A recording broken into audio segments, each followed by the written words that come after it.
Saudara, hari ini saya dikasih tema imamat yang rajani. Tema ini cukup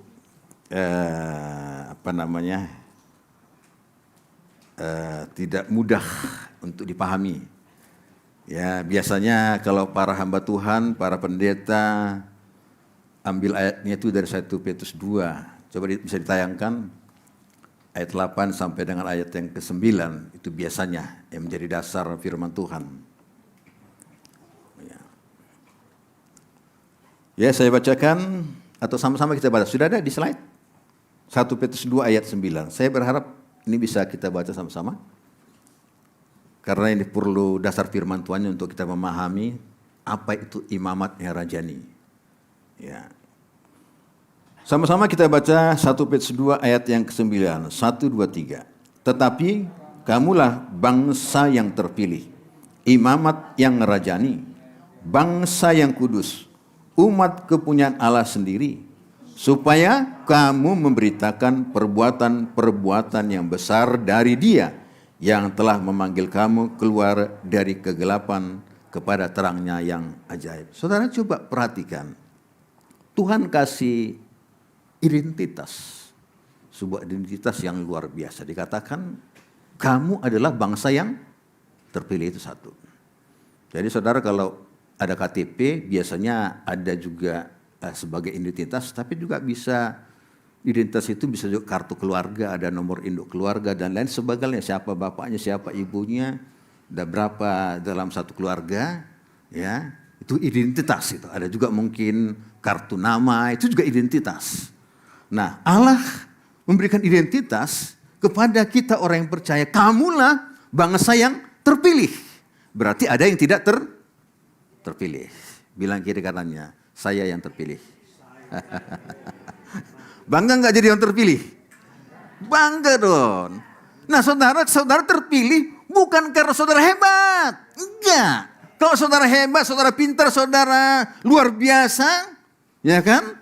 Itu normal, biasa kawan yang terpilih. Tapi kita terpilih bukan karena kita hebat, bukan karena kita baik.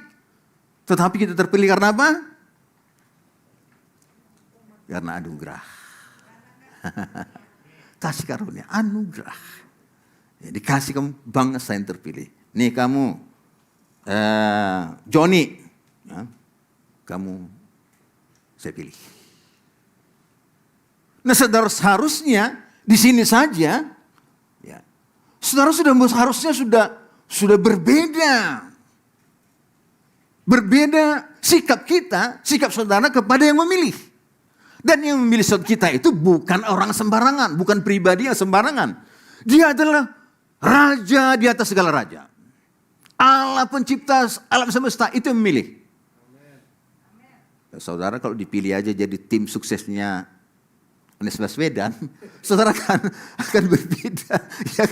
Ya, saudara akan berbeda. Mungkin saudara akan bawa namanya tim ses Anies Baswedan 2024 umpamanya. Ya.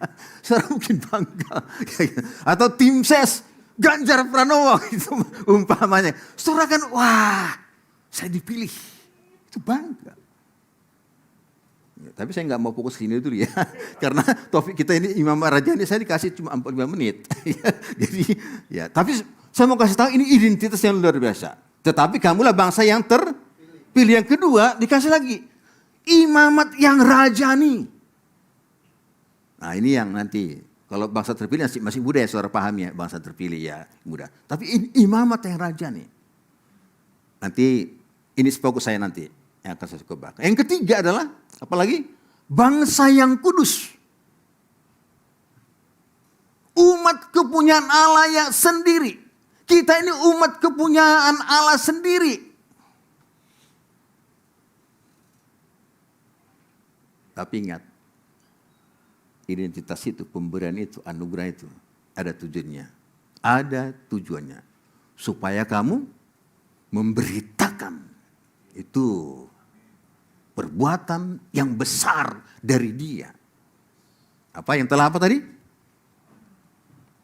Yang telah memanggil kamu dari kegelapan kepada terangnya yang ajaib. Ada tugasnya.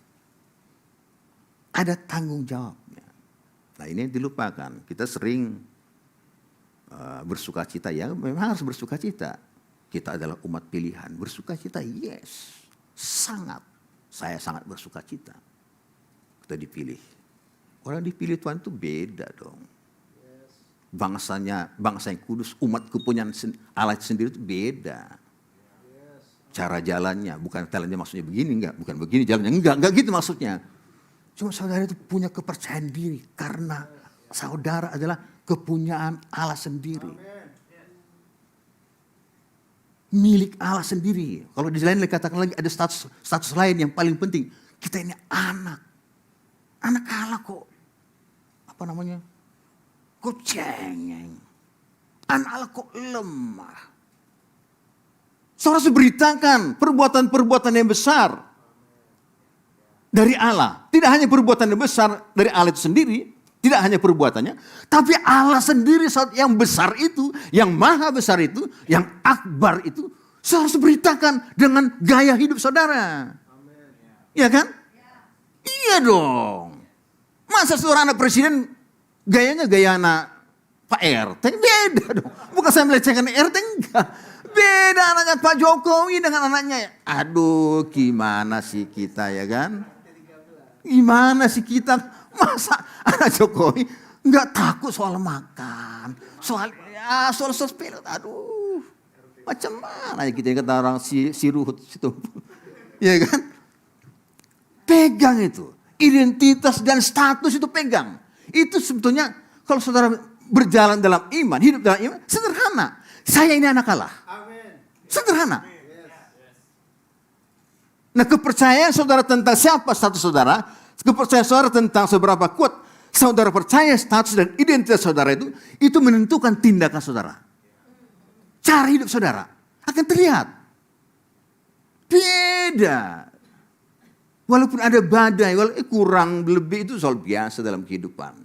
Ya kan? Saat ada sakit, biasa semua karena kita hidup dosa membawa turunan kutuk dosa dari Adam. Ya kita akan sakit, kita akan mati.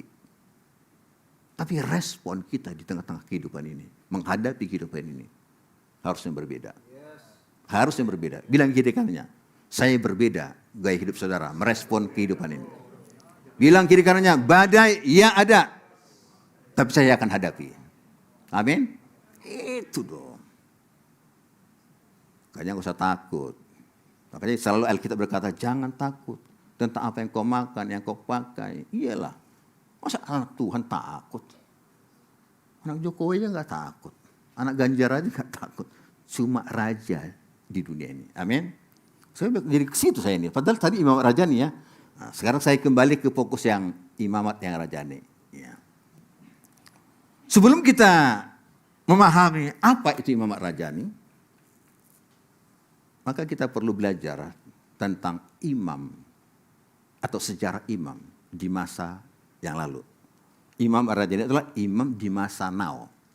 Imam kekinian. Ya, imam kekinian. Tapi kalau imam yang masa lalu ada. Ya, ada konsep imam. Bahasa Ibrani itu imam itu Hanoken. Tapi kita nggak belajar bahasa Ibrani ya, karena sulit bahasa Ibrani. Soalnya nggak perlu belajar bahasa Ibrani. Karena bahasa Indonesia itu sulit menafsirkan. Bahasa Indonesia aja, ya kan? Nama anak saya itu namanya Diradoti. Ya, Diradoti. Saya Batak, saya bisa bahasa Batak, ngerti bahasa Batak. Tapi kalau ditanya orang nama anak saya Diradoti apa? Karena dalam bahasa Batak itu macam-macam. Diradoti artinya dilindungi, dibimbing, dituntun. Tapi ada juga bahasa lain. Diradoti, diramoti, di apa lagi? Dipermudu. Ini bedanya tipis. Jadi kalau kita mengartikan kata diradoti yang tepat itu sulit. Itu sebenarnya firman Tuhan. Kita tidak hanya belajar Ibrani untuk mengerti tentang makna dari firman Tuhan. Karena kita harus mengandalkan namanya ajaran dari Roh Kudus. Amin. Roh Kudus. Wali tadi ke imam rasul. Nah saudara, ada konsep imam dalam perjanjian lama. Sebetulnya sejak Nuh, ketika Nuh dia, saudara nanti baca, mungkin saya nggak akan tampilkan karena waktunya sangat terbatas. Nanti saudara baca aja. Jadi Nuh di ke Keluaran 8 ayat 20 kalau nggak salah itu ya, Keluaran 8:20. Ketika Nuh keluar dari bahtera, ya, yang pertama dilakukannya dia keluar dari bahtera, ya, sudah banjir sudah surut, dia keluar dan seluruh yang ada di bahtera itu keluar, maka yang pertama dilakukan adalah membangun mezbah.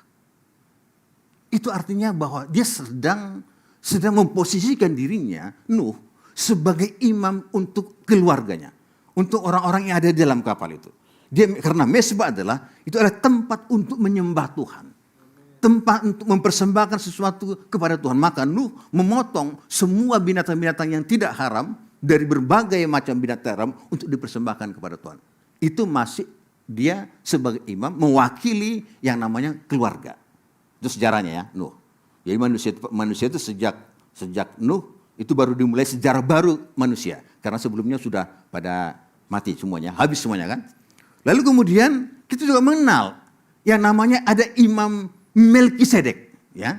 Imam Melkisedek. Melkisedek adalah ketika Abraham dia perang, dia menang, lalu dia bertemu dengan Melkisedek. Dikatakan bahwa Melkisedek adalah imam yang maha tinggi. Tidak hanya imam yang maha tinggi, tapi juga Raja Salem. Raja Salem.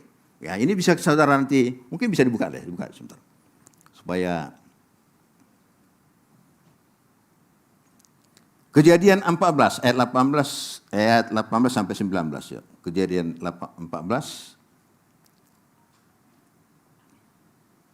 Karena ini penting sekali supaya kita bisa memahami makna dari imamat yang rajani. Ya, sama-sama kita baca 1, 2, 3. Melkisedek Raja Salem membawa roti dan anggur. Ia seorang imam Allah yang maha tinggi. Lalu ia memberkati Abram. Katanya, diberkatilah kiranya Abram oleh Allah yang maha tinggi, pencipta langit dan bumi. Ketika itu Tuhan menampakkan diri kepada Abram dan berfirman, aku akan memberikan negeri itu kepada keturunanmu. Sorry, sampai situ aja ya. Sampai situ aja. Nah, jadi Melkisedek adalah imam yang maha tinggi, Raja Salem. Jadi ada dua status dari imam Melkisedek ini. Yang pertama adalah imam, yang kedua adalah raja. Nah, ini sebetulnya gambaran kalau para penafsir Alkitab berkata bahwa ini adalah wujud dari Kristus. Karena Kristus itu sudah ada dari awal sampai dengan akhir. Dia adalah Alfa dan Omega. Jadi Melkisedek adalah gambar atau wujud Kristus di masa kehidupan Abraham. Waktu itu belum Abraham ya. Atau di masa perjanjian lama. Kemudian yang berikutnya adalah,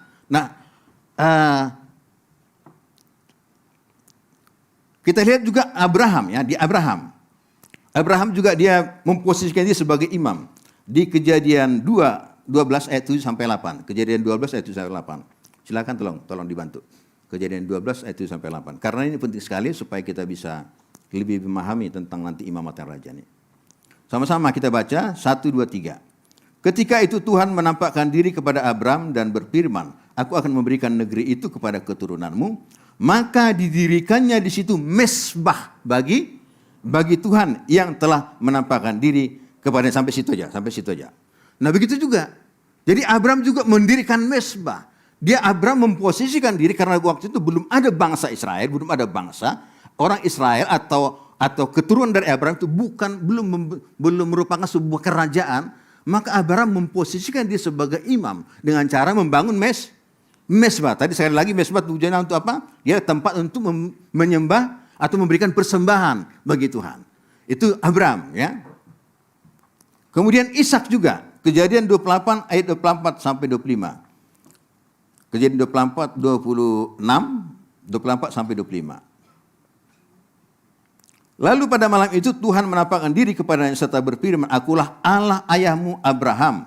Janganlah takut sebab aku menyertai engkau. Aku akan memberkati engkau dan membuat banyak keturunanmu karena Abraham hambaku itu.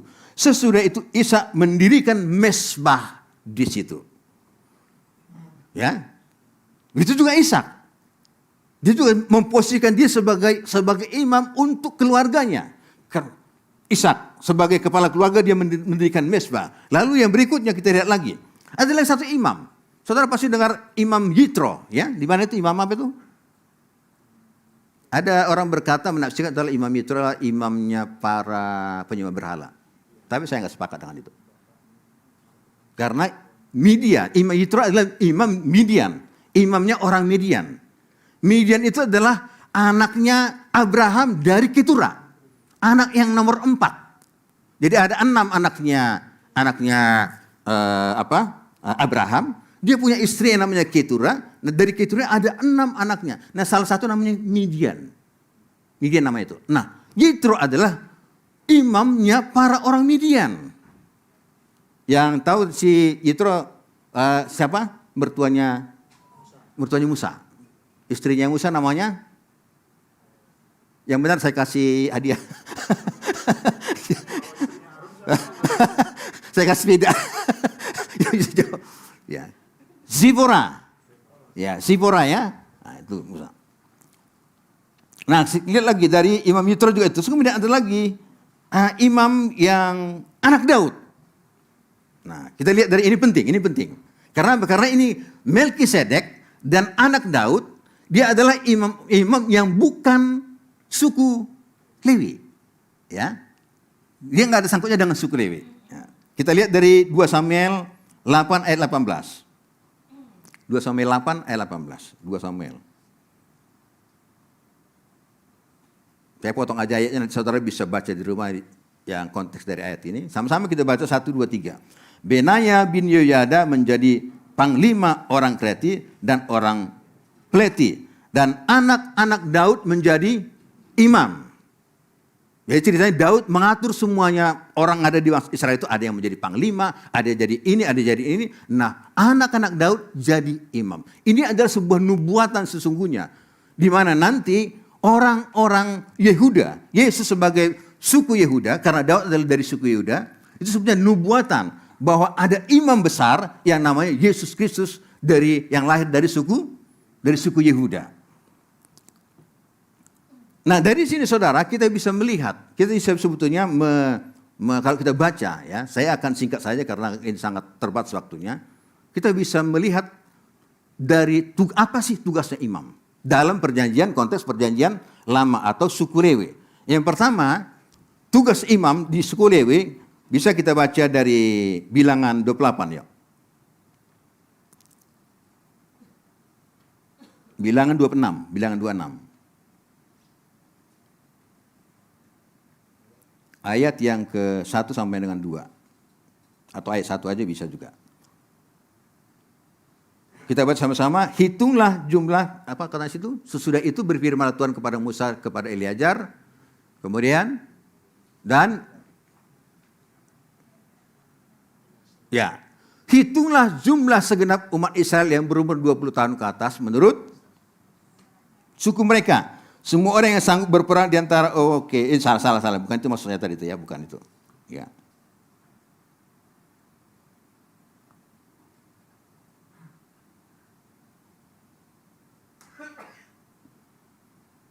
Sebentar. Karena ini banyak ayatnya jadi saya agak miss di situ.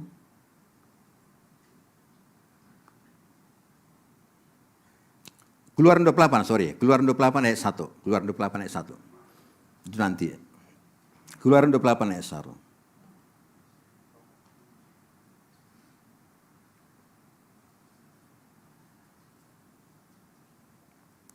Keluaran 28 ayat yang pertama.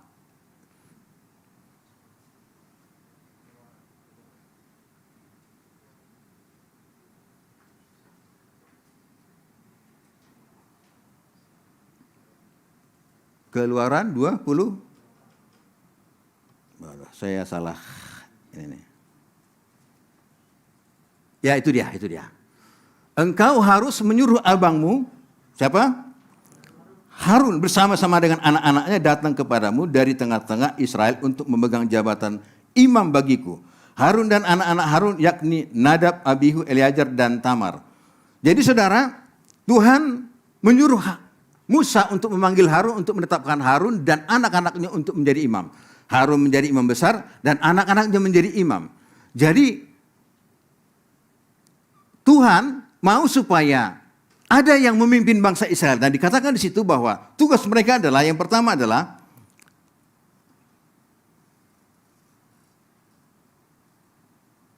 coba sekarang bilang 26 sekarang, bilang 26 yuk. Bilangan 26. Bilangan 26 ayat 1 sampai 2.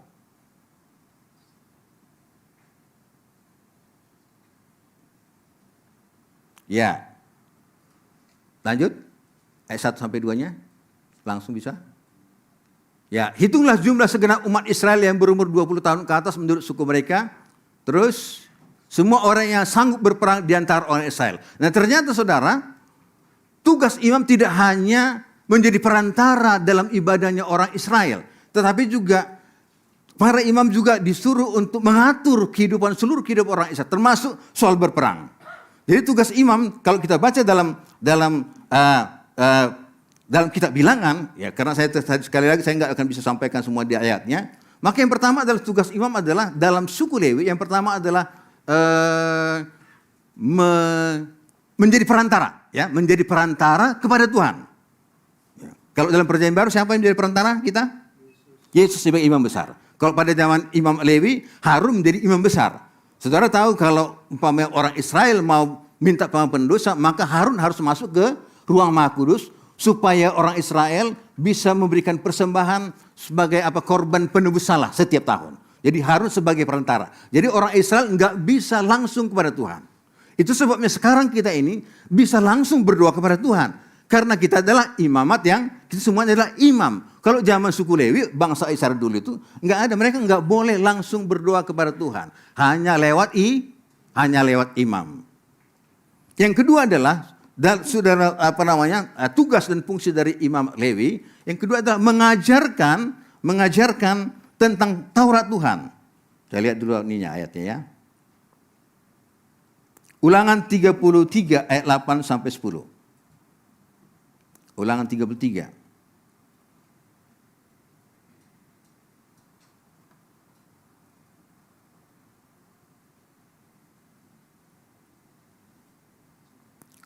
Ayat 8 sampai dengan yang ke-10. Sama-sama.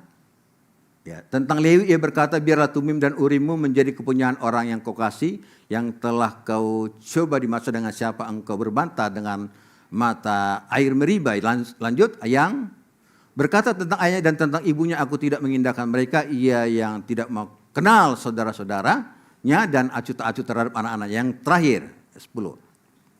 Sebab orang-orang Lewi itu berpegang pada firman-Mu, menjaga perjanjian-Mu, terus mereka mengajarkan peraturan-peraturan-Mu kepada Yakub, hukum-Mu kepada Israel, mereka menaruh ukupan wangi-wangian di depan-Mu dan korban yang terbakar seluruhnya di atas mezbah-Mu. Jadi tugas imam Lewi adalah yang kedua adalah mengajar Taurat, mengajar hukum-hukum Tuhan.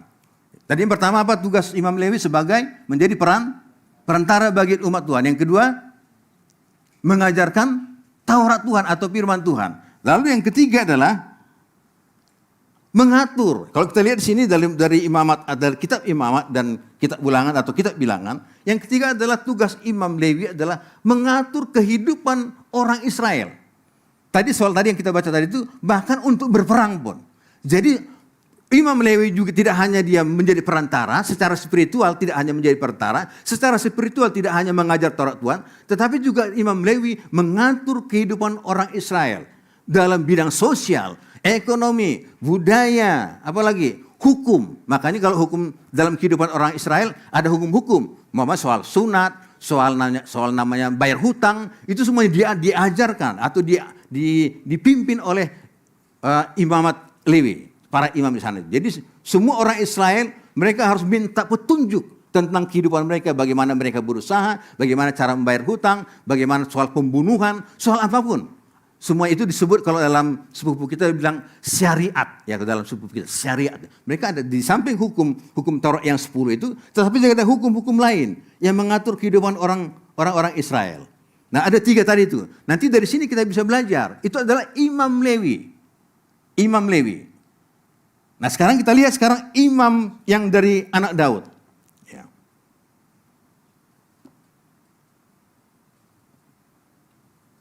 Tadi di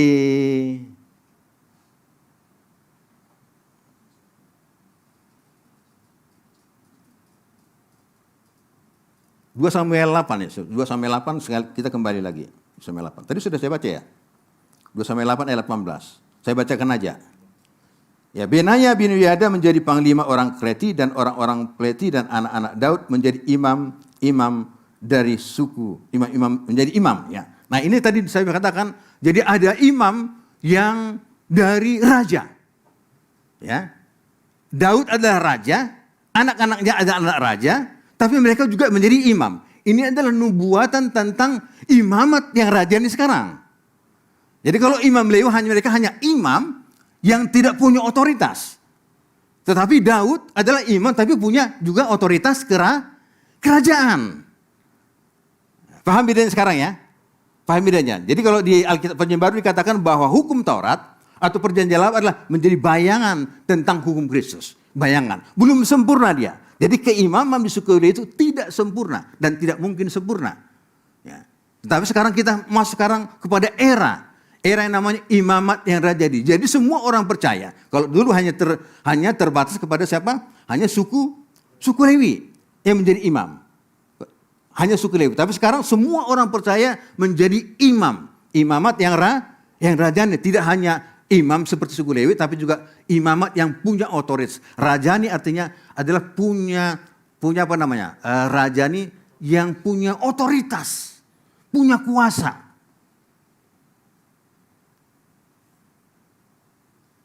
Jadi sekali lagi bahwa sekarang kita adalah itu sebabnya kita semuanya bisa melayani. Ada yang bisa melayani di depan, ada yang bisa berdoa, mendoakan orang lain. Itu karena kita adalah imamat, bukan mamat. Ya, bukan mamat ya. Jadi saudara, ini penting, identitas ini penting sekali. Karena ada banyak orang yang sebetulnya dia adalah imam. Tapi perilakunya, cara pandangnya, cara berpikirnya masih mamat. Bilang kiri kanannya, saya ini imam bukan mamat. Ya, haleluya. Ya. Itu sebabnya semua orang percaya di tempat ini, semua jemaat di tempat ini, yang hadir di tempat ini harus melakukan pekerjaan identitas atau pelayanan sebagai imam, perantara antara manusia dengan Tuhan. Kita semua nggak perlu perantara, tapi ada banyak orang di luar sana yang bukan umat, itu kita menjadi perantara bagi mereka untuk membawa mereka kepada Tuhan. Jadi tanggung jawab kita kepada orang-orang yang di luar sana, itu sebab dikatakan tadi, imamat rajani punya tugas supaya kamu memberitakan perbuatan-perbuatan yang besar dari Dia yang telah katakan tadi? Yang telah memanggil kamu keluar dari kegelapan kepada terangnya yang ajaib. Jadi tugas imamat rajani yang pertama adalah kita menjadi perantara, menjadi pendoa untuk membawa bangsa Indonesia, membawa orang yang percaya, belum percaya, bangsa-bangsa yang belum percaya kepada Tuhan, membawa teman-temanmu yang belum percaya berdoa bawa kepada Tuhan. Amin. Karena kita sudah dilepaskan dari kegelapan, dilepaskan dari kegelapan, maka kita juga punya tugas melepaskan orang yang dari kegelapan kepada terang. Amin. Itu sebabnya Yesus berkata, karena itu pergilah, jadikanlah sebuah bangsa muridku. Itu kepada semua orang. Amin. Itu tugas imam. Dalam kata lain, imamat yang rajani sama dengan eklesia. Beda kalau yang dulu bukan eklesia. Karena eklesia sama tugasnya.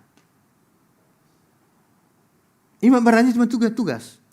Up, in, out. Sama. Eklesia punya otoritas? Ya, otoritas kerajaan. Kepadamu kuberikan kunci kerajaan surga. Apa yang kau ikat di dunia ini akan terikat di surga. Apa yang kau lepas di dunia akan terlepas di surga. Punya kuasa. Yang pertama mau saya sampaikan adalah kita ini imam. Maka jadilah perantara orang-orang yang masih hidup dalam kegelapan. Temanmu di kantormu. Jadilah perantara untuk memberitakan tentang terang itu kepada teman-temanmu. Kepada tetanggamu. Kepada siapa aja yang Tuhan kasih kesempatan. Itu tugas imam. Yang pertama. Ini imamat yang rajani. Tentu yang kedua itu tadi yang out tadi. Juga melayani sesama karena tugas imam. Dia mempersiapkan ukupan. Mempersiapkan semua hal-hal untuk penyembahan di rumah Tuhan. Juga di dalam. Bagaimana kita juga aktif bersama-sama melayani Tuhan di dalam eklesia, dalam rumah Tuhan di tempat ini. Enggak ada yang pengangguran. Kalau saudara nggak melayani Tuhan, di rumah Tuhan, di gereja Tuhan, itu artinya saudara itu mamat, bukan imam. Amin. Amin apa amin nih? Iya dong. Karena tugas imam itu adalah salah satu hal yang dilakukan Imam Lewi, walaupun mereka bersuara, melayani di rumah Tuhan. Semuanya aktif. Imam Lewi itu. Bilang kiri kanannya, nggak ada yang pengangguran di gereja Tuhan. Nggak ada yang penonton ya. Tidak ada yang penonton. Nggak hanya mendengar apa? Kalau bahasa apa itu? Duduk, diam, dengar. Bukan duit ya. Duduk, dengar, diam. Terus. Nggak ya. Ya. Amin.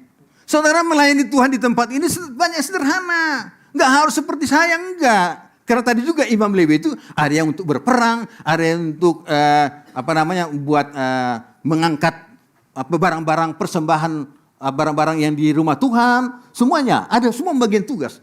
Ada yang bagian angkat-angkat, ada yang bagian rapi-rapi, semuanya ada. Tinggal saudara yang belum melayani di rumah Tuhan, di gereja Tuhan, di tempat ini. Saudara tinggal datang kepada Aser di sana, saya bisa apa ya? Oh, saya bisa media.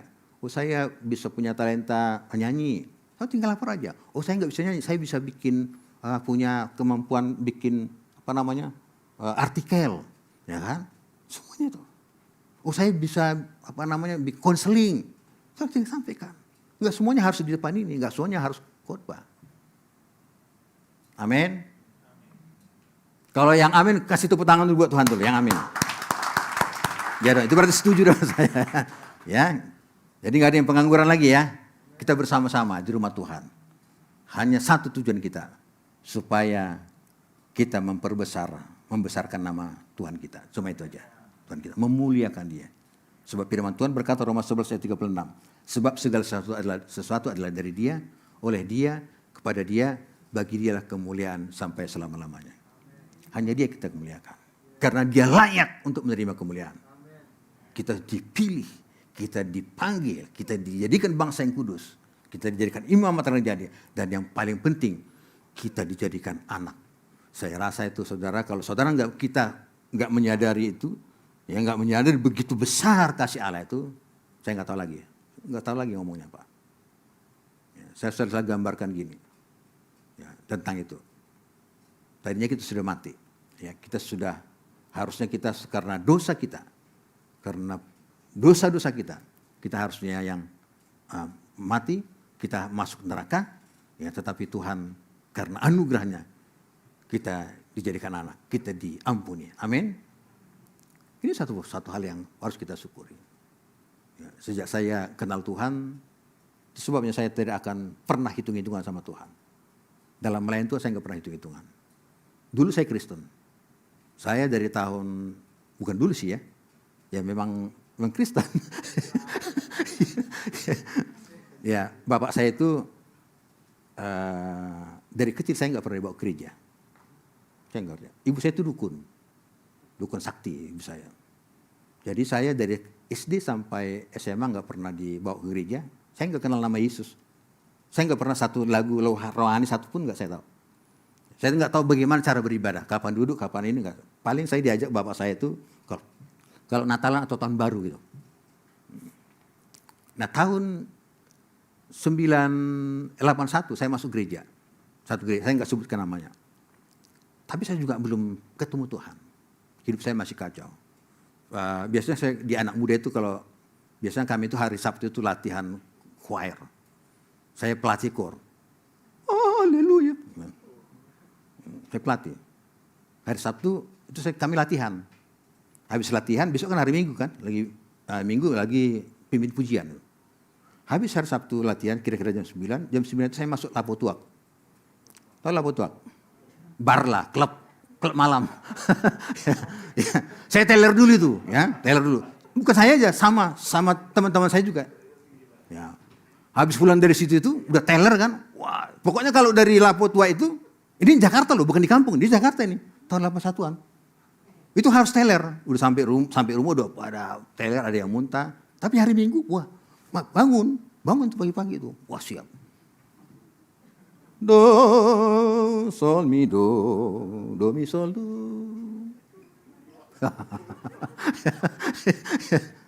Da, da, da, da, da, da, da, da.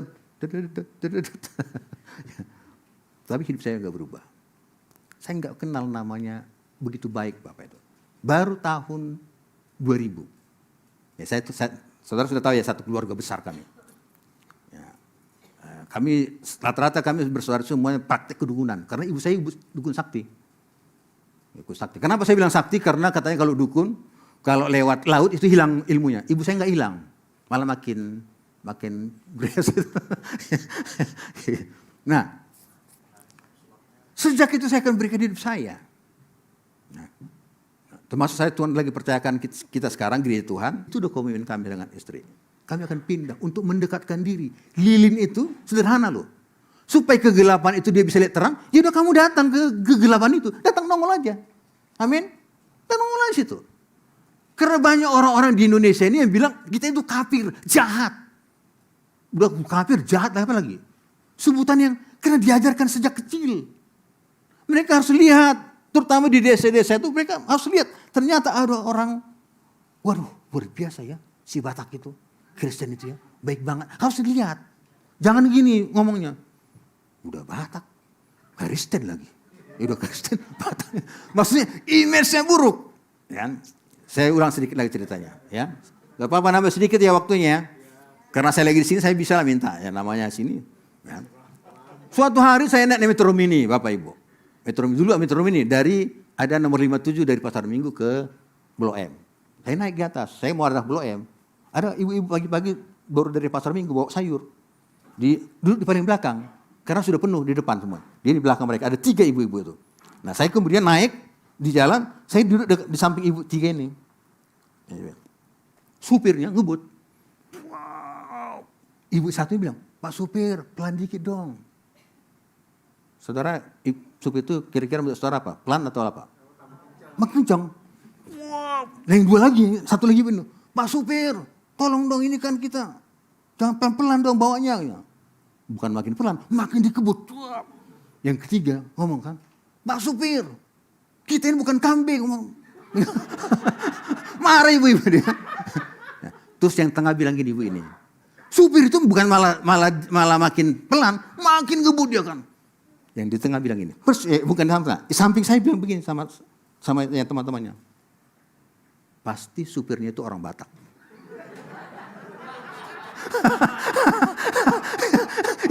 Saya diam. Saya diam. Pak, dari mana itu orang Batak? Dari kelakuannya, ya. Image-nya buruk. Jadi saya mau datang ke Jawa Barat.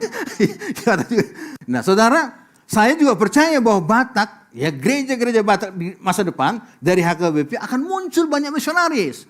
Karena apa? Karena No Mensen sudah memberikan benih untuk orang Batak. Tidak hanya No Mensen, namanya si kulmen ya, yang dimakan sama orang Batak. Saudara tahu itu? Orang Batak itu ngeri, makanya kami orang Batak itu sangat bersyukur. Coba sekarang kalau saya nggak terima, kalau No Mensen nggak masuk ke tanah Batak, oh hati-hati, Michael ketemu saya, iya kan? Iya kan? Saya lihat ini kayaknya menarik ini Michael ini, dimakan itu. Kalau satu 2 orang misionaris dari Belanda itu dimakan, Kumen sama siapa itu dimakan. Karena pada sebelum itu orang Batak itu masih kanibal. Kalau ada orang yang bersalah di satu suku, dia salah berzina itu rame-rame dipotong dimakan. Secara orang Batak dulu. Jadi orang Batak sangat bersyukur. Ya, amin. Begitu juga saudara orang Jawa, orang Tionghoa, orang apa lagi, orang Manado dan lain sebagainya. Tapi saya sebagai orang Batak sangat bersyukur dan saya percaya Tuhan akan pakai banyak orang Batak. Amin. Tadi saya sampai mana saya tadi?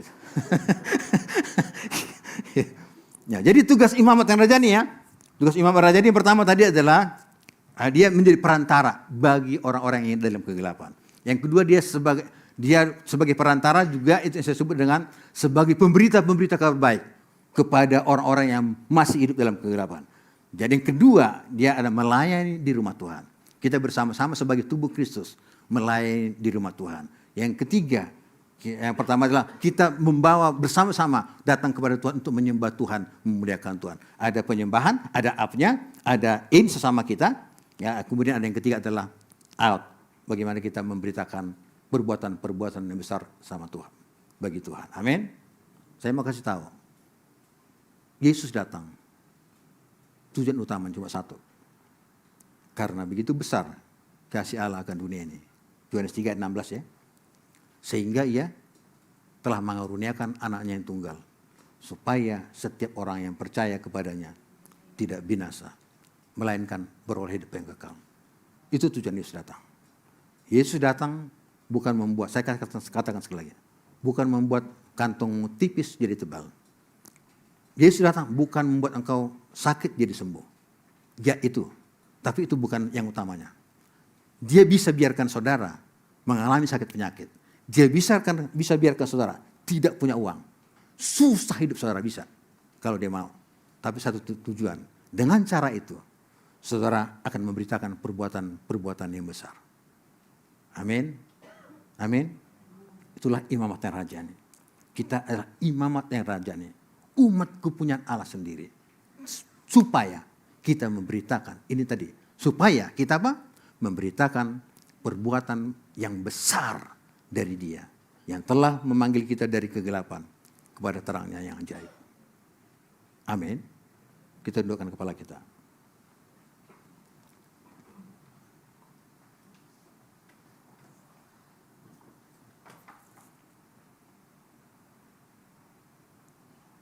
Sejenak kita renungkan.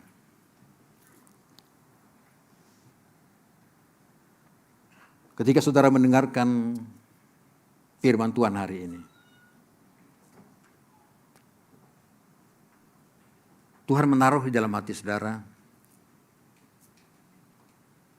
Kau berkata dalam hatimu kepada Tuhan, Tuhan, aku mau menjadi imamat yang rajani.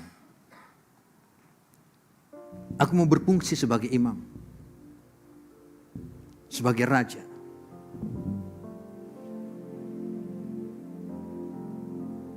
Tuhan tidak hanya membuat kita menjadi imam, ya, hanya sebagai imam saja. Tapi ada otoritas kerajaan yang menyertai kita ketika kita berfungsi sebagai imam.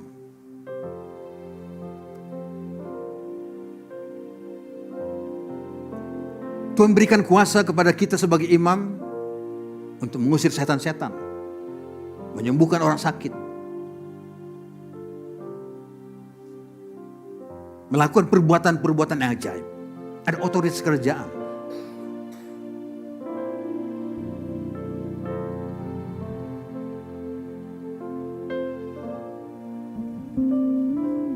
Mari kita bangkit berdiri semuanya. Biarkan otoritas kerajaan itu datang dalam hidupmu. Biarkan pagi hari ini engkau tahu bahwa engkau adalah anak raja. Engkau adalah imamat. Imam-imam dan anak-anak raja. Punya otoritas kerajaan. Oleh karena itu jangan lagi takut tentang hidupmu. Tentang apa yang kau pakai, apa yang kau makan, apa tentang masa depanmu. Kalau engkau melakukan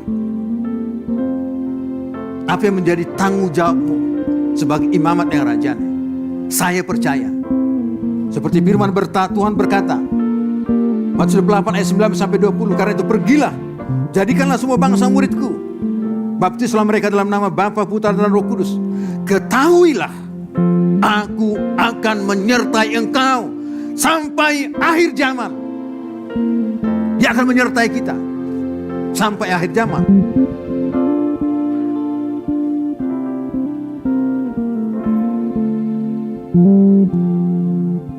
Mari katakan kepada Bapa, kerajaanmu datang, kehendakmu jadilah dalam hidupku Tuhan.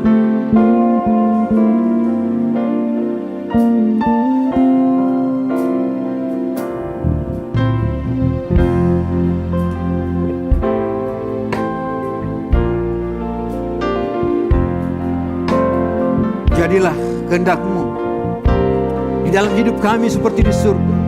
Kerajaanmu, oh, kehendak-Mu Jadilah dalam hidup kami. Muliakanlah. Muliakan Dia. Beritakan perbuatan-perbuatan yang besar dari Dia.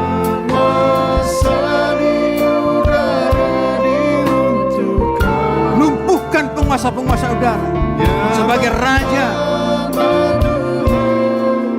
Ditegakkan sekarang kemuliaan sasanya atas kita. Kerajaanmu datanglah, kerajaanmu datanglah, kehendakmu jadilah di bumi seperti kerajaan. Datang kerajaanmu dalam hidup kami.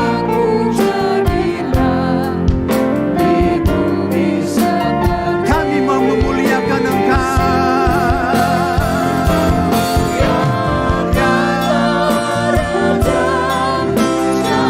Kami mau memuliakan Engkau.